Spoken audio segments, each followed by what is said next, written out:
হে, শুনছো মায়াবতী? তুমি ছিলে আমার জীবনের সবচেয়ে সুন্দর অধ্যায়, আমার পৃথিবী।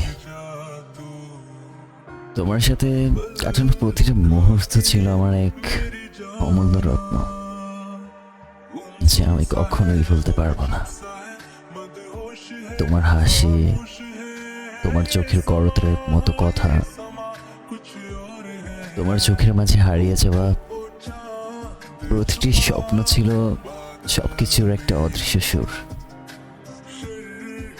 যা আজও আমার হৃদয়ে ভাসে। তুমি বিহীন আমার পৃথিবী স্তব্ধ হয়ে যাবে,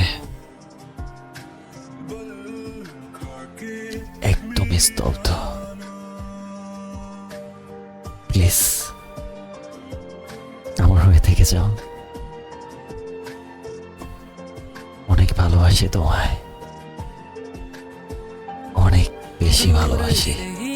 तुम जी भर के देखो, तुम ही कहो कैसे दूर से देखूं, चांद को जैसे देखता चको